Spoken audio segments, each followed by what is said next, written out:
1951, Copenhagen, Denmark. एक इंसान cycle चला रहा था। वो बैंक के बाहर रुका, बैंक के अंदर गया और अचानक जोर से गोली चलने की आवाज आई। वो आराम से वापस आया, साइकिल पर बैठा और निकल गया। उसका नाम था पेले हार्द्रप। जब पुलिस ने उससे पूछताछ की तो उसका जवाब था, मुझे कुछ याद नहीं। पुलिस ने इन्वेस्टिगेशन करके पता किया और उन्हें पता चला कि वो साइकिल हार्द्रप की नहीं थी, वो थी उसके दोस्त ब्jørn नीलसन की। वो दोनों जेल में मिले थे, लेकिन नीलसन उसके दोस्त बनने का नाटक कर रहा था। असल में वो 3 महीने से हार्द्रप को जेल में हिप्नोटाइज कर रहा था और जैसे ही हार्द्रप जेल से रिहा हुआ, उसने इस वारदात को अंजाम दिया और उसे कुछ पता नहीं था।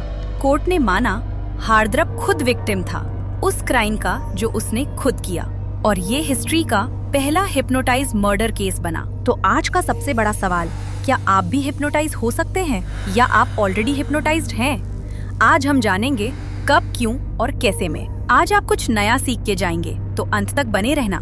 तो आज इस पूरी कहानी को हम 5 हिस्सों में डिकोड करेंगे।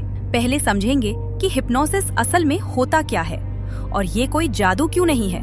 फिर जानेंगे कि हिप्नोसिस के दौरान दिमाग के अंदर फिजिकली क्या बदलता है। तीसरे पार्ट में समझेंगे कि हिप्नोटिक सजेशन काम कैसे करता है और इसका असली उपयोग क्या है। चौथे पार्ट में जानेंगे कि हर इंसान को हिप्नोटाइज क्यों नहीं किया जा सकता और इसके पीछे की साइंस क्या है। और आखिरी पार्ट में एक ऐसा सवाल जो आपको सोचने पर मजबूर कर देगा। तो चलिए शुरू करते हैं। चलिए पहले ये समझते हैं कि हिप्नोसिस है क्या, और इसके लिए मैं आपको एक बहुत सिंपल तरीके से समझाती हूँ। हमारा दिमाग हर वक्त 2 स्तरों पर काम करता है। एक है कॉन्शियस माइंड, यानी वो हिस्सा जो सोचता है, तर्क करता है, हर बात को परखता है, और दूसरा है सबकॉन्शियस माइंड, यानी दिमाग की वो गहरी तहखाना जहाँ हमारी यादें, डर, आदतें, भावनाएं और विश्वास दशकों से जमा होते रहते हैं। जब आप जागते हैं तो कॉन्शियस माइंड एक चौकीदार की तरह खड़ा रहता है, हर बात को रोकता है, जांचता है और तभी अंदर आने देता है। लेकिन हिप्नोसिस में ये चौकीदार धीरे धीरे अपनी कुर्सी छोड़ देता है, और जब वो हटता है तो सबकॉन्शियस माइंड का दरवाजा खुल जाता है। हिप्नोसिस के दौरान 3 साइंटिफिक चीजें एक साथ होती हैं। पहला है फोकस्ड अटेंशन, यानी ध्यान को एक ही जगह केंद्रित करना, किसी आवाज पर, किसी हिलती हुई चीज पर या सिर्फ अपनी सांसों पर। ये दिमाग को बाहरी दुनिया से काटने लगता है, जैसे किसी शोरगुल भरे कमरे में अचानक सारी आवाजें बंद हो जाएं। दूसरा है डीप रिलैक्सेशन, यानी शरीर और मन का इतना शांत हो जाना कि क्रिटिकल थिंकिंग धीमी पड़ने लगे। इस अवस्था में दिमाग अल्फा और थीटा ब्रेन वेव्स में जाता है, वही तरंगे जो हमें नींद आने से ठीक पहले महसूस होती हैं। एक ऐसी जोन जहां इंसान न पूरी तरह सोया होता है न पूरी तरह जागा। और तीसरा है हाइटेंड सजेस्टिबिलिटी, यानी सबकॉन्शियस माइंड का इस तरह खुल जाना कि बाहर से दिया गया कोई भी सजेशन सीधे मन की गहराई में उतर जाए, बिना किसी रुकावट के, बिना किसी सवाल के। ये सब कोई जादू नहीं, बल्कि न्यूरोसाइंस का एक बहुत रियल और प्रूवन खेल है। आपने कभी सोचा है कि हिप्नोसिस के दौरान दिमाग के अंदर एक्चुअली क्या होता है, फिजिकली, बायोलॉजिकली? जब कोई हिप्नोसिस की अवस्था में जाता है तो दिमाग का डिफॉल्ट मोड नेटवर्क, यानी वो हिस्सा जो हमारी सेल्फ अवेयरनेस और आत्म आलोचना को कंट्रोल करता है, उसकी एक्टिविटी अचानक कम हो जाती है। साथ ही दिमाग का एंटीरियर सिंगुलेट कॉर्टेक्स, यानी वो हिस्सा जो रियलिटी चेक करता है और हर चीज पर डाउट करता है, वो भी कम एक्टिव हो जाता है। जब किसी हिप्नोटाइज्ड इंसान को कहा जाए तुम्हारा हाथ बहुत भारी है, इतना भारी कि तुम उठा नहीं सकते, तो वो सच में नहीं उठा पाता। जब कहा जाए तुम्हें कोई दर्द नहीं है, तो दर्द महसूस होना बंद हो जाता है।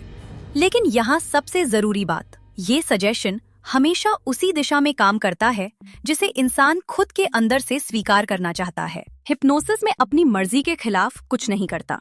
ये फिल्मों का सबसे बड़ा झूठ है कि हिप्नोसिस से किसी को भी पपेट बनाया जा सकता है।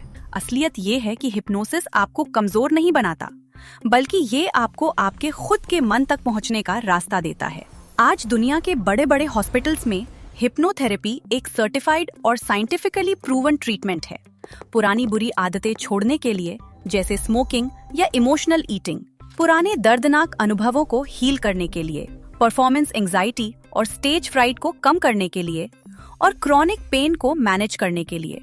ये कोई तांत्रिक विद्या नहीं बल्कि साइंस है। अब वो हिस्सा जो सबसे ज्यादा लोगों को हैरान करता है, क्या हर इंसान को हिप्नोटाइज किया जा सकता है? नहीं, हर इंसान की हिप्नोटिक ससेप्टेबिलिटी यानी हिप्नोसिस में जाने की क्षमता अलग होती है। दुनिया की करीब 25% आबादी बेहद आसानी से हिप्नोसिस में जा सकती है।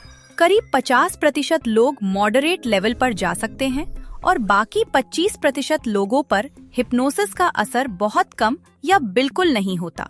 अब यहाँ सबसे दिलचस्प बात, जो लोग ज्यादा क्रिएटिव है, जो किसी किताब में इस तरह डूब जाते हैं कि घंटों बाद होश आता है, जो किसी फिल्म में इस कदर खो जाते हैं, वो लोग जनरली सबसे ज्यादा हिप्नोटाइजेबल होते हैं। इसका आईक्यू से कोई लेना देना नहीं, ये बस दिमाग की एक खास फ्लेक्सिबिलिटी है। जैसे कुछ लोग नेचुरली ज्यादा म्यूजिकल होते हैं, कुछ लोग नेचुरली ज्यादा एम्पैथेटिक होते हैं। हिप्नोटाइजेबिलिटी भी बस एक ऐसी ही ट्रेट है। अब एक असली सवाल आपसे, आप क्या सोचते हैं, क्या हमारा सबकॉन्शियस माइंड इतना पावरफुल है कि अगर हम उसे सही डायरेक्शन दें तो हम अपनी जिंदगी की पुरानी आदतें, पुराने डर और पुराने दर्द को सच में बदल सकते हैं? या ये भी बस एक बड़ा इल्यूजन है जिसे हम साइंस का नाम दे देते हैं? कमेंट सेक्शन में जरूर बताएं। अगर आज कुछ नया सीखा हो तो कब क्यों कैसे को सब्सक्राइब करें और बेल आइकॉन को जरूर दबाएं। मिलते हैं अगली वीडियो में, तब तक कीप क्वेश्चनिंग, कीप एक्सप्लोरिंग।